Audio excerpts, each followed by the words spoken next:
Hey guys, welcome to the Progressive Vibe.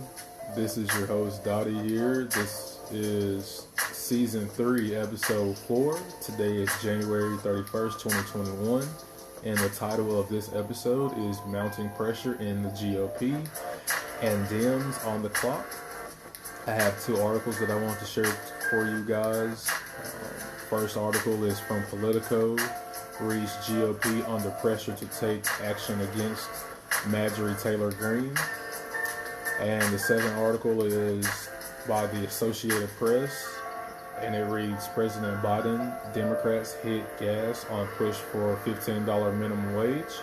I'm going to also bring you the vent form of the segment. Little social media break that I like to do. Read some funny, definitely interesting comments from people who I follow. So we got that and more. Welcome. I hope everyone had a good week. Hope everyone's having a good weekend. Hope everyone's staying safe out there, continuing to social distance, continuing to wear your mask. It is a pandemic, unfortunately, still going on in our country, as well as the world. Is continuing to rage.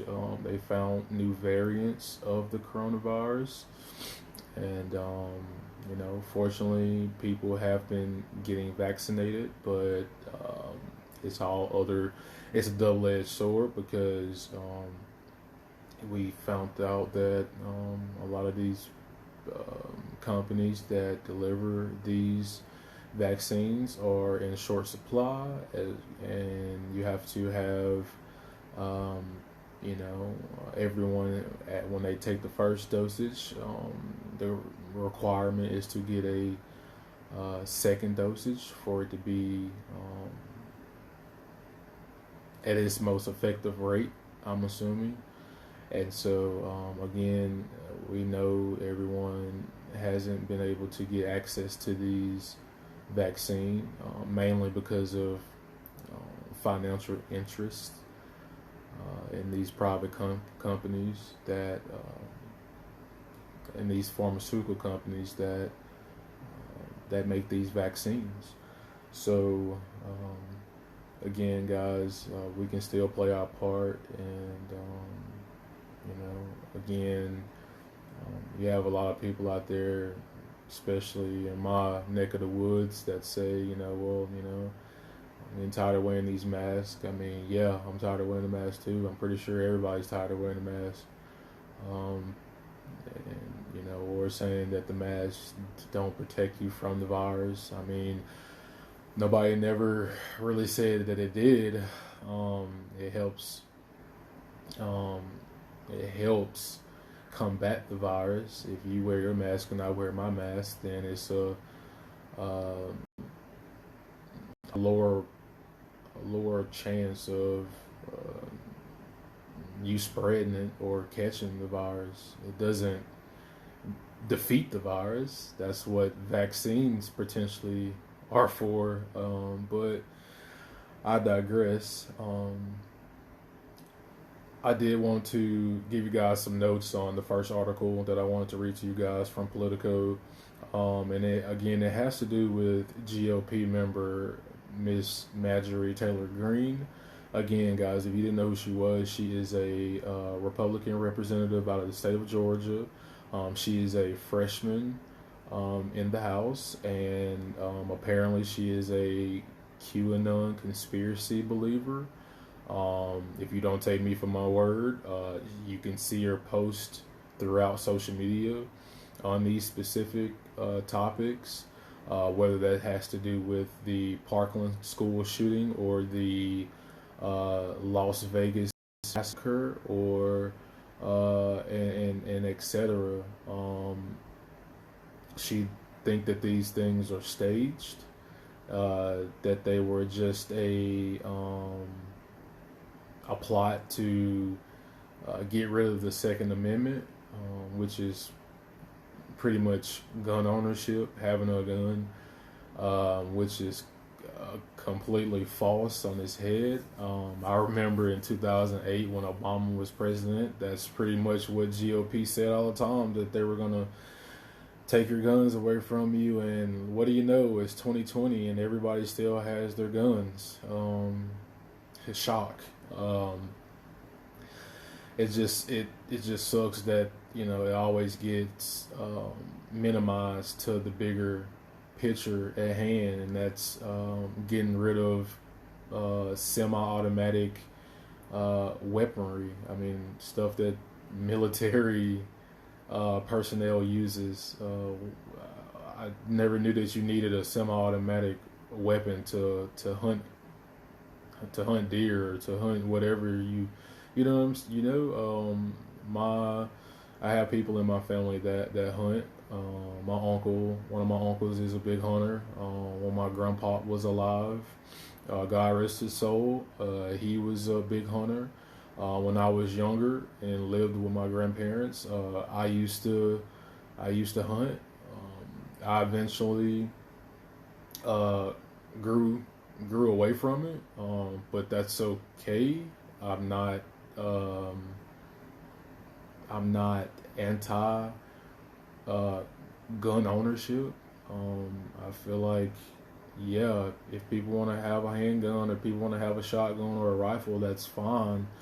But we got to be real with ourselves. All these massacres that have took place, it has been because of military weapons, and that's just a fact.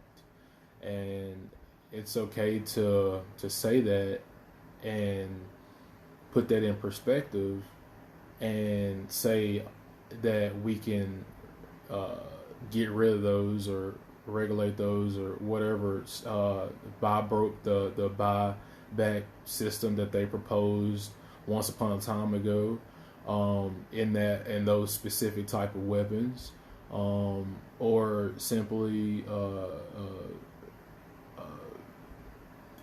expanding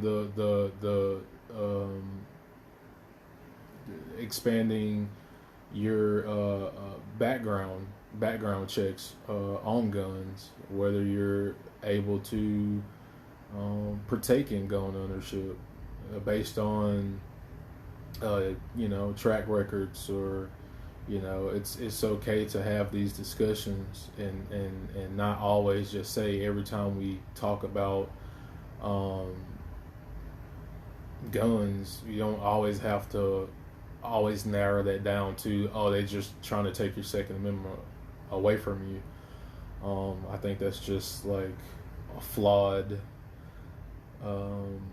narrative that I think that should just like evaporate. Honestly, it just should just like not be existent, just based on what we've seen in past shootings, massacres, and to say that these kids, it's staged, that these kids or these teachers really didn't die. Try saying that to the families of these of the deceased, of the lost, the people who've lost loved ones over this. Try telling that to them, because it's not a game to them, it's not a joke, and unfortunately they lost somebody and they're not coming back anymore because we as a country don't want to have a discussion, any kind of discussion, to do with guns, and it's sad.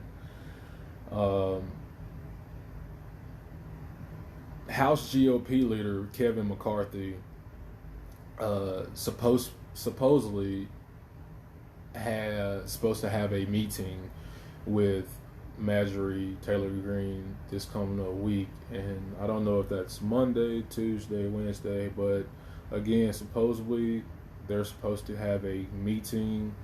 I'm assuming over the matters that I just discussed about Miss Greene. And again, Kevin McCarthy saying it depends on, how the meeting goes, what they're going to do, apparently. So I'm not really holding my breath on them doing much. But it has been calls on that side of the party to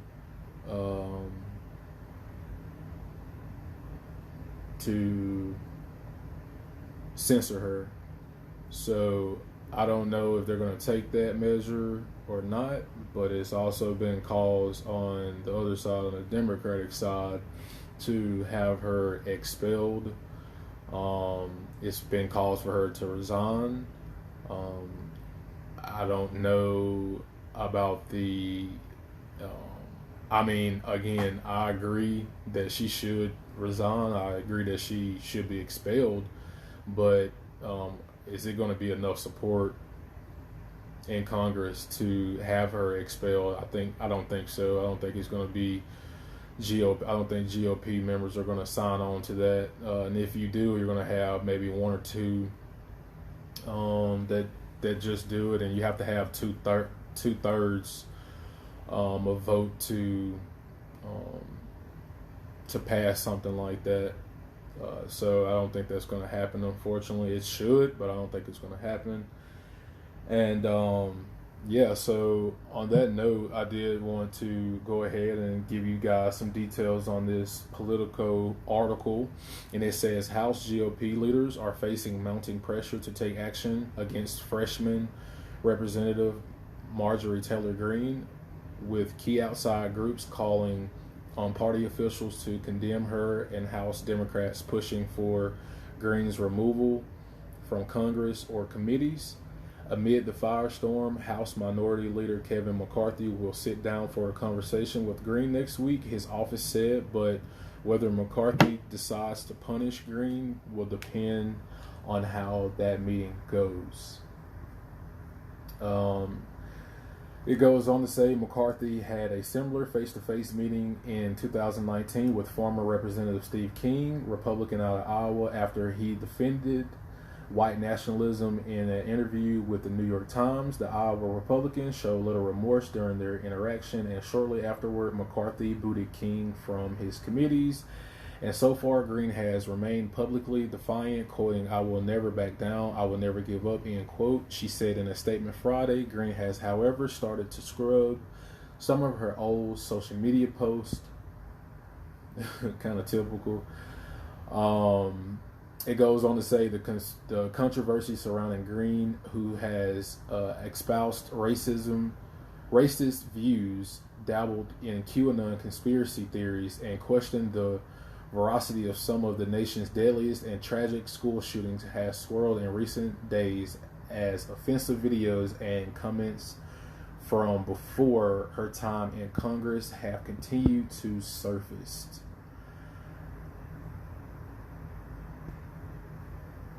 And just a little bit more, guys, on this. The Republican Jewish Coalition, as well as the Conference of Presidents of major American Jewish organizations, both put out statements Friday condemning Greene's rhetoric. RJC also said it is, quote, working closely with the House Republican leadership regarding next steps in this matter, end quote. They say, quote,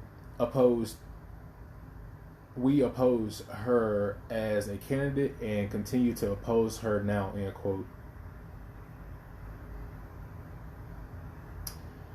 And the last thing I'm going to read here, guys, it says Republican leaders over the summer raced to condemn Greene after Politico uncovered a trove of racist Facebook videos she made. But afterward, most of them did little to stop her from winning her GOP primary, and she was welcomed into the conference, and Greene has her share of high-profile allies on the right, including former President Donald Trump.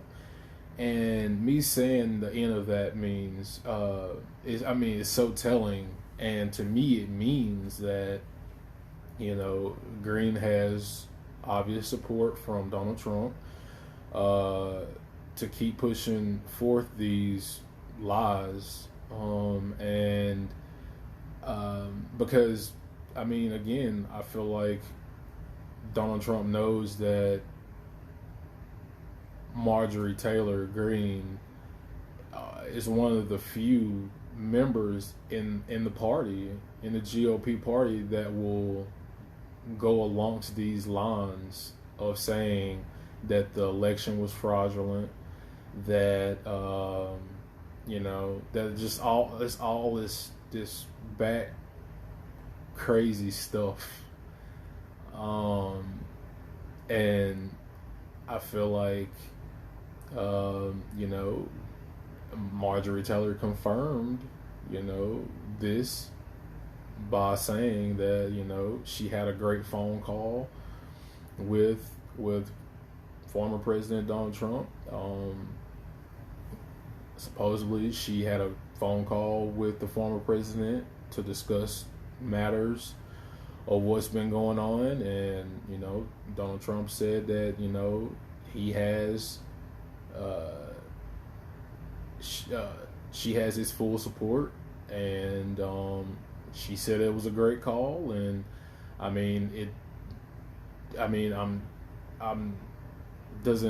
nothing leads to me believe that she didn't have a phone call with President Trump.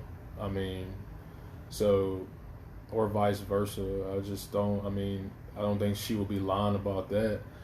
And a bunch of her support comes from the Trump base.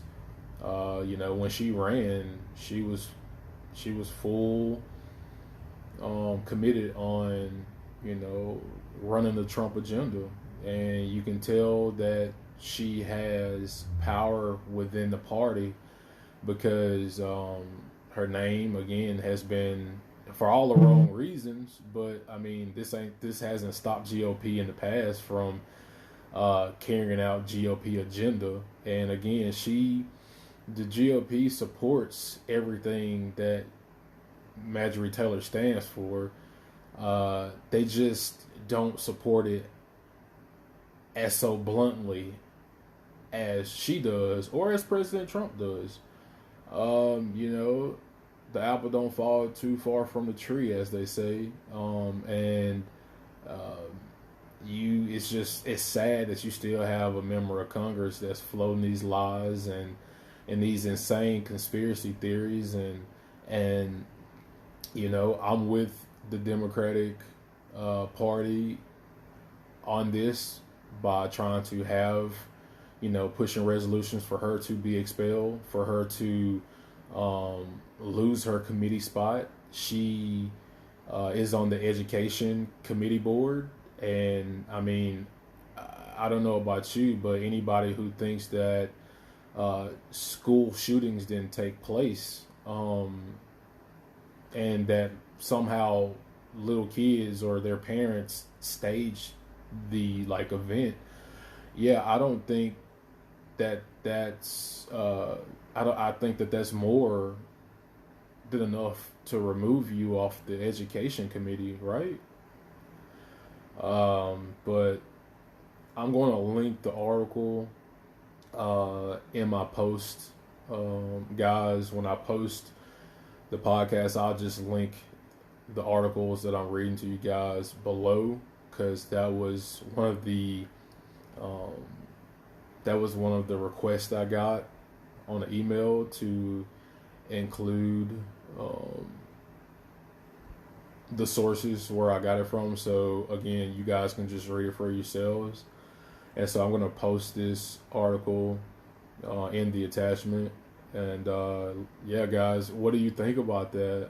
It's kind of, do you think that the Democrats have a valid point? Because I think they do. Do you think that the GOP is going to do anything? I think they won't. Only time will tell. But yeah, guys, so after we come back from the break, we're going to have the vent forum, and we're going to read some social media posts and have the second half. So yeah, stay tuned.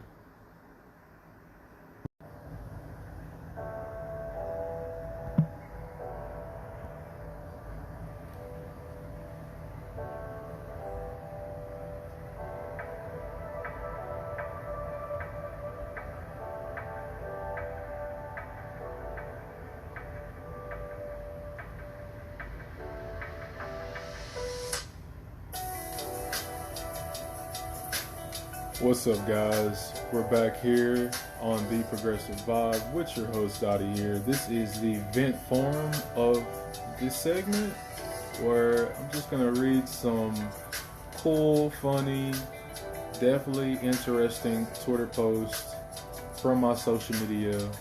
And first one's here by Dr. J_3 Club. Even the Boston bomber had a lawyer who would take his case. And if you guys don't know what they're talking about, I got a hint. Guys didn't know or not, Trump's defense team went AWOL on him, just completely bounced his whole defense team for the impeachment trial that's taking place upcoming in February. Apparently his whole defense team quit on him.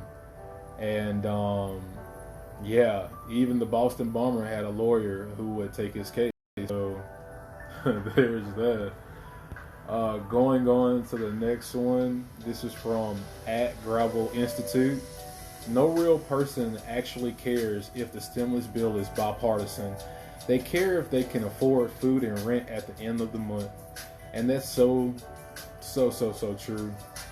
You can't tell me it's one person that you can grab off the street that has to make ends meet and is relying on the relief money to help them get to point A to B. They don't care about a bipartisan bill. They care about the relief money. It's just that simple. People who work and can barely pay what they need to pay as it is, and have kids, have families to take care of, and so forth. I mean, average Joes out there need food. They need to be able to buy food. They need to be able to afford a roof over their head, keep a roof over their head for them, for their families, for their kids. And they don't, the majority of people, working people out here, really don't care about how bipartisan the stimulus bill is. And quite frankly, I'm tired of it being called a stimulus bill. It's not stimulating anything. It is a survival check is what it is. And at this point, they need to be reoccurring. But again, that's just a whole nother subject for another day, because woulda, coulda, shoulda, Going on to the next one. This is the last one I'll read to you guys. It's liked, actually. It's a liked tweet by @Feldon and @INHell. It reads, drug testing for a job is stupid. And if that ain't the truth, I don't know what it is. So yeah, guys, we're going to leave it there on the vent forum. That was a perfect way to end my little vent that I had. So I hope you guys liked the little vent forum. And we're going to have the second half after this break. So yeah, guys, stay tuned.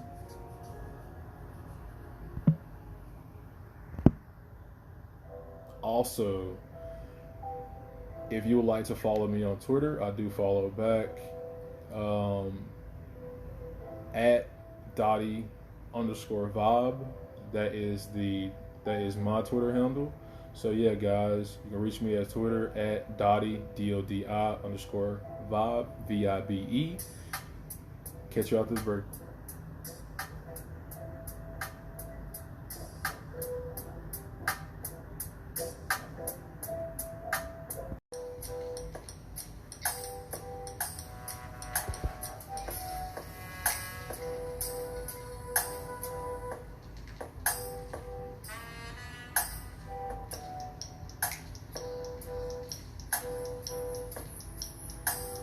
What's up, guys? We're back here on The Progressive Vibe with your host, Dottie here. And I just wanted to bring you guys one last article for you guys, and it completes the second part of my title, which was Dems are on the clock, and they are.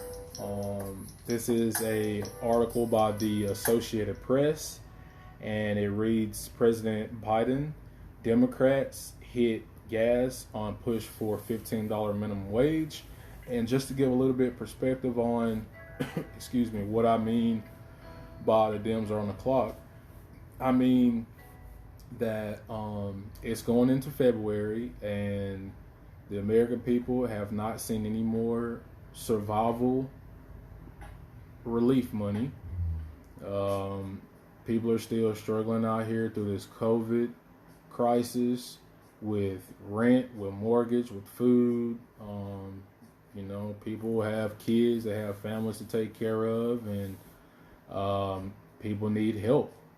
And as well as vaccines, so it's a double-edged sword.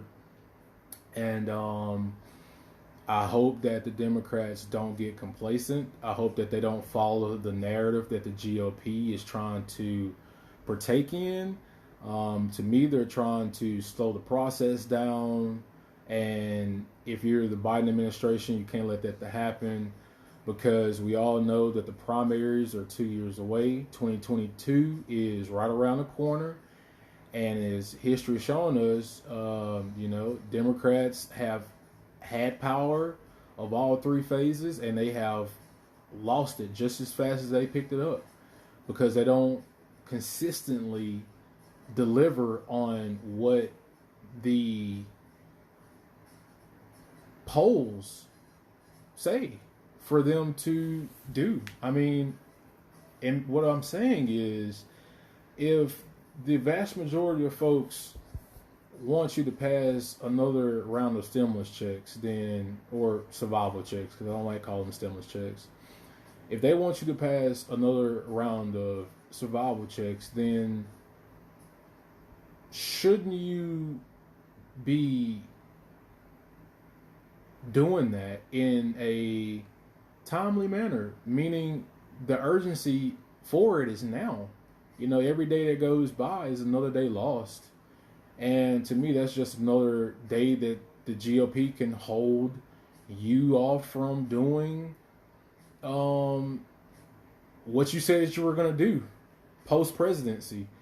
And so I hope that, Biden administration and, the Democrats, some of the Democrats, they don't get caught up in what the minority has to say. And I hate to put it like that, because they are two powers.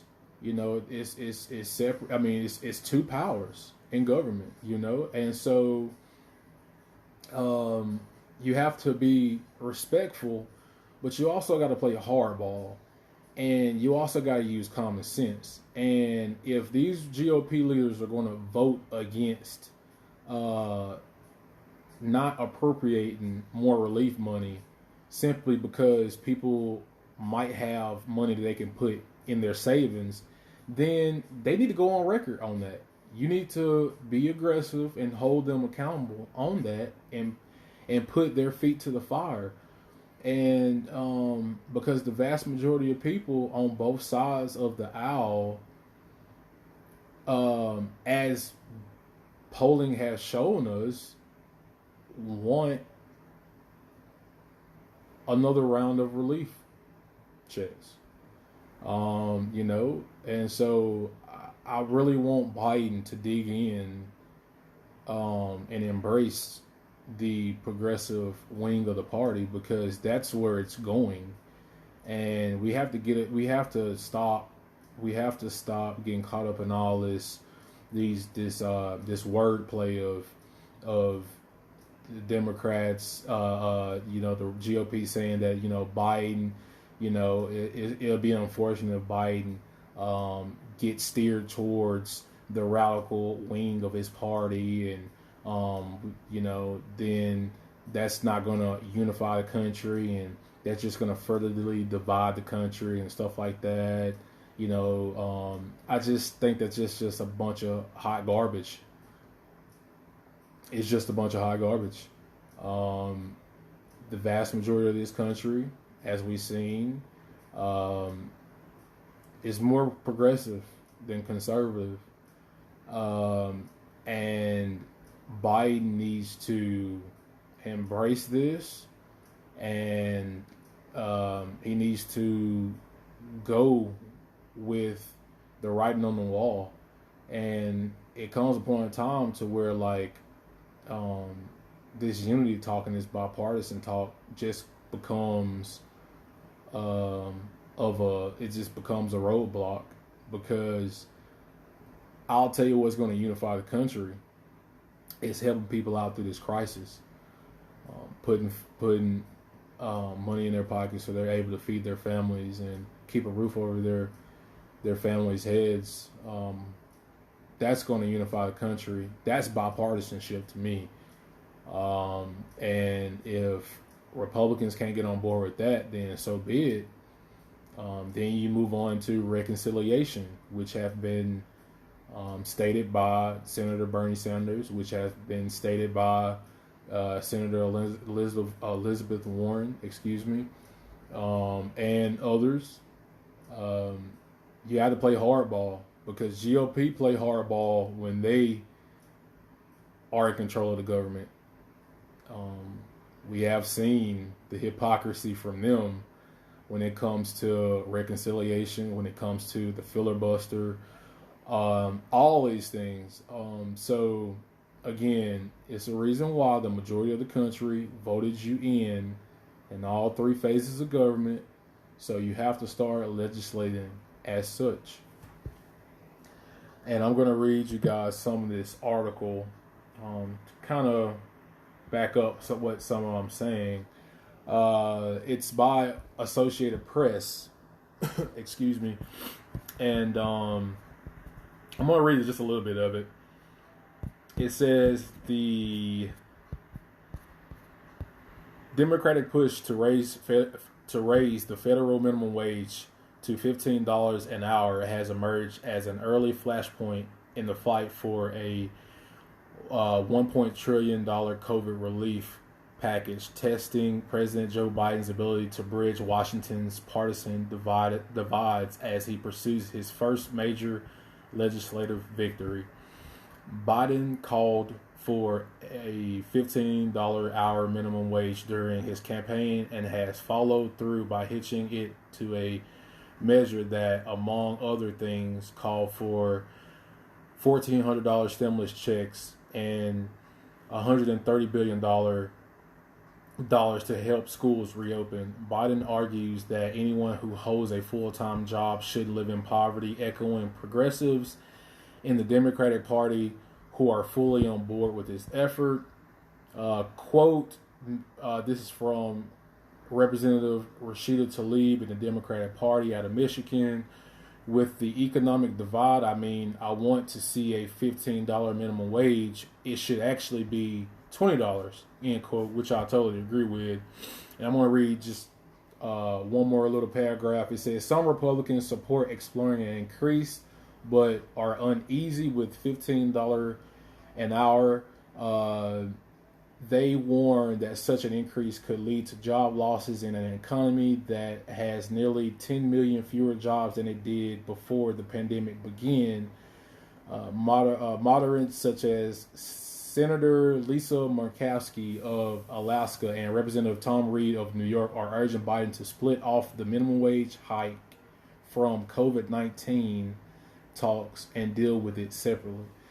So Republicans want to deal with the issue separately. They think that the COVID package and the $15 minimum wage package should be broken into two separate packages. They don't want it to be one package instead of dealing with everything all at once, pretty much.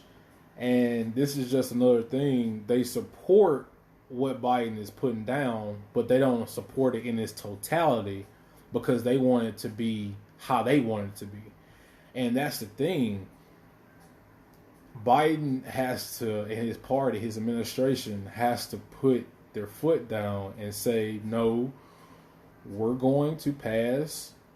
Because honestly, Biden already went back off his word with the $2,000. It's $1,400. And all of a sudden now it's been new words placed in about, well, we did $600, and with the $1,400 that we have coming up, it equals $2,000. And that just kind of didn't make sense. And you kind of like taking your constituency for granted, and that's just kind of how I feel, because as memory serves me correctly, correct me if I'm wrong, everybody thought that they were getting $2,000 checks the next time that they would pass another bill. Some money is better than no money, obviously. And I say they need to pass whatever they need to pass, because it needs to get to the people who need it most. But at the same time, you wagered and went back on your word with delivering $2,000, and you went to $1,400 because it was a measure that the Republicans wanted to implement. And again, we can't have the Democratic Party being dictated by. We can't have the majority be dictated by the minority. We have to start leading by majority. And so that means passing big and bold bills and daring the Republicans vote against them. Because at the end of the day, they're going to be the ones who are going to vote against. You have some Democrats too. That's the thing. You have some Democrats that do the same thing, but you have most Republicans that vote against the measures that the Democrats put forward simply because, I don't know, maybe they want more corporate bailout money in the package, or they want more tax cuts, or whatever. It ain't much that the GOP party really wants, that they really care about. It's pretty much three things. It's appointing judges, it's providing tax cuts, and it's providing corporate bailout money. Correct me if I'm wrong, but that's kind of like the only thing that they kind of care about and they only fight for. But yeah, I just hope that the Democrats don't get complacent in that regard, because they are on the time clock in a lot of people's minds, including mine, because I just know how easily 6 months can pass and people still haven't gotten any more relief money. And it's kind of like feeding into the hands that the GOP wants. Because at the end of the day, a lot of politicians on both sides of the aisle, the only thing that they care about is power. So I'm going to link this article also in the description below in my podcast, so you guys can read it for yourselves. What do you guys think? Do you think that the Democrats are on a time clock? It kind of seems like to me, because we're going into January already, guys, and we're still arguing over money that should have been already in people's hands. But again, we have to also, in some regards, be patient, because Biden and his administration just took office 2 weeks ago. But all the signs are displaying that they want to move in a sense of urgency, and they should start acting more like it. Just plain and simple. So that does it for this last segment, guys. We're going to come back and close out the show. And We'll be right back.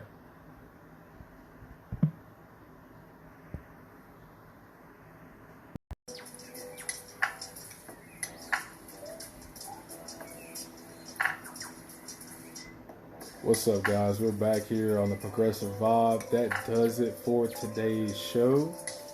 Thank you guys for tuning in. I hope you guys tune in for the next show that we have.